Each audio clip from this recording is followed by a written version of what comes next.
अस्सलाम वालेकुम, this is me Rimsha इम्तियाज़। आज हम डिस्कस करेंगे 9th क्लास मैथमेटिक्स की 1.1 एक्सरसाइज का question number 1, that is identify as rational या इरेशनल नंबर, नातिक और गैर नातिक अदाद की पहचान। इसमें हमें क्वेश्चन के अंदर नंबर्स गिवन होंगे और हमने ये आइडेंटिफाई करना होगा कि ये नंबर हमारे पास रेशनल है और कौन सा नंबर हमारे पास इरेशनल है। सबसे पहले हमें रेशनल और इरेशनल नंबर्स का पता होना चाहिए। हम इसको डिटेल में पहले डिस्कस कर चुके हैं प्रीवियस वीडियो में। सबसे पहले ये देखें कि रेशनल नंबर क्या होते हैं। वो नंबर्स जिनको हम P/Q की फॉर्म में लिख सकते हैं वो हमारे पास क्या है, रेशनल नंबर हैं, और जिनको हम P/Q या बटे की सूरत में नहीं लिख सकते वो हमारे पास इरेशनल नंबर होते हैं। अगर इनको हम इनकी टाइप्स के हवाले से डिस्कस करें तो टर्मिनेटिंग डेसिमल नंबर्स और non terminating and recurring decimal numbers को हम रेशनल नंबर कहते हैं। इसके अलावा non terminating and non recurring decimal numbers को इरेशनल नंबर कहते हैं। अब इधर रैकरिंग का मतलब होता है रिपीटिंग। टर्मिनेटिंग डेसिमल नंबर्स का मतलब है कि वो नंबर्स जिनके डेसिमल पॉइंट के बाद फिनाइट नंबर ऑफ डिजिट्स होंगे, यानी कि इशारिया के बाद हमारे पास जो आंसर होगा हमारे पास तकसीम करने के बाद, इशारिया के बाद हमारे पास एक फिनाइट नंबर ऑफ डिजिट्स होंगे, महदूद मिकदार होगी डिजिट्स की, यानी कि आंसर के अंदर जो हम डॉट डॉट लगाते हैं अप टू सो ऑन, उस तरह की चीज़ नहीं होगी। ये भी हमारे पास क्या है, रेशनल नंबर।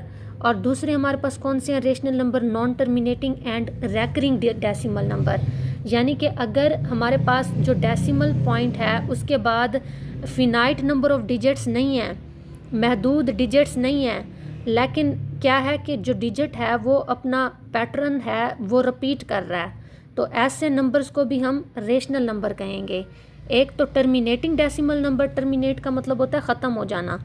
दूसरा हमारे पास क्या है, non terminating and recurring decimal number, यानी कि अगर वो टर्मिनेट नहीं हो रहे तो वो क्या हो रहे हैं, रैकरिंग, रिपीट हो रहा है डिजिट या पैटर्न उसमें, तो वो भी हमारे पास क्या है, रेशनल नंबर। दूसरी तरफ हमारे पास जो इरेशनल नंबर हैं इनको हम P/Q की फॉर्म में या बटे की सूरत में हम नहीं लिख सकते। इसमें वो कहता है कि नॉन टर्मिनेटिंग जो आंसर होगा वो टर्मिनेट नहीं करेगा, यानी कि फिनाइट नंबर ऑफ डिजिट्स नहीं होंगे। इसके अलावा नॉन रैकरिंग पैटर्न होगा, मींस जो आंसर के अंदर डिजिट्स का पैटर्न होगा वो रिपीट नहीं हो रहा होगा इसमें, वो भी हमारे पास क्या है, इरेशनल नंबर।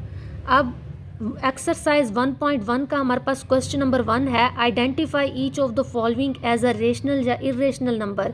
ये हमारे पास क्वेश्चन के अंदर नंबर्स गिवन है, इनको हमने आइडेंटिफाई करना है कि कौन सा नंबर हमारे पास रेशनल है और कौन सा नंबर हमारे पास इरेशनल है। अब इसमें देखें जो हमारे पास पार्ट 1 है इसको देखें, इसमें है हमारे पास 2.353535। ये देखा जाए तो हमारे पास पैटर्न रिपीट हो रहा है, मतलब रैकरिंग है, ये हमारे पास रैकरिंग है और क्या है, टर्मिनेटिंग है। ये हमारे पास कौन सा है, रेशनल नंबर, रैकरिंग और टर्मिनेटिंग।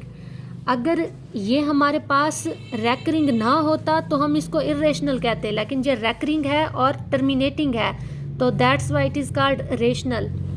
अब सेकंड नंबर हमारे पास है 0.6 बार। ये जो डिजिट्स के ऊपर बार होती है ये हमारे पास रिप्रेजेंट करती है कि जो पैटर्न है वो रिपीट हो रहा है। इट मीन्स कि ये जो हमारे पास 0.6 बार है इसको हम इस तरह से भी लिख सकते हैं, 0.666 up to so on. It means कि पैटर्न रिपीट हो रहा है और फिनाइट नंबर ऑफ डिजिट्स नहीं है।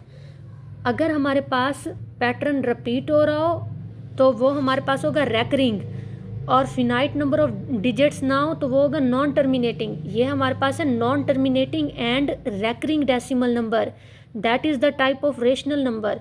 तो ये भी हमारे पास क्या है, रेशनल नंबर। अब थर्ड पे देखें, अब इसमें देखें कि अप टू सो ऑन है एंड में, इट मीन्स कि ये हमारे पास क्या है, नॉन टर्मिनेटिंग। अब हमने ये देखना है कि पैटर्न रिपीट हो रहा है या नहीं हो रहा। अगर पैटर्न रिपीट हो रहा होगा तो वो हमारे पास रेशनल नंबर होगा, अगर पैटर्न रिपीट नहीं हो रहा तो ये हमारे पास क्या होगा, इरेशनल नंबर। इसमें हमारे पास कोई पैटर्न रिपीट नहीं हो रहा, ये हमारे पास non terminating and non recurring decimal number है, तो ये हमारे पास हुआ इरेशनल नंबर, ये इरेशनल नंबर की टाइप है। अब नेक्स्ट हमारे पास है √7। √7 जितने भी हमारे पास रेडिकल फॉर्म में हमारे पास नंबर्स हैं, या फिर उर्दू में हम रेडिकल को कहते हैं जज़र, यानी कि जज़र के अंदर जितनी भी रकमें हैं वो सारी इर्रेशनल नंबर हैं। एप्सिलॉन ये भी हमारे पास क्या है, इर्रेशनल नंबर है। पाई ये भी हमारे पास इर्रेशनल नंबर है। पाई की वैल्यू अगर हम देखें तो ये पाई इज़ इक्वल टू 1222/7। अगर हम इसको डिवाइड करें तो हमारे पास non terminating and non recurring decimal number आता है, that is the type of irrational number, that's why pi is included in irrational number. Next हमारे पास है 5 + √11। अब इस रकम में भी हमारे पास अंडर रूट आ रहा है, जज़र आ रहा है, अगेन ये भी हमारे पास इर्रेशनल नंबर हुआ। नेक्स्ट हमारे पास है √3 + √13, इसमें भी हमारे पास जज़र आ रहा है रकम के अंदर। जज़र वाली जितनी भी रकमें हैं वो सारी इर्रेशनल हैं, तो ये भी हमारे पास इर्रेशनल नंबर हुआ। नेक्स्ट हमारे पास है 15/4। 15/4 हमारे पास रेशनल नंबर है। अगर हम 15 को 4 से डिवाइड करें तो हमारे पास जो आंसर है, अगर हम 15 को 4 से डिवाइड करें तो हमारे पास जो आंसर आएगा वो टर्मिनेटिंग डेसिमल नंबर होगा।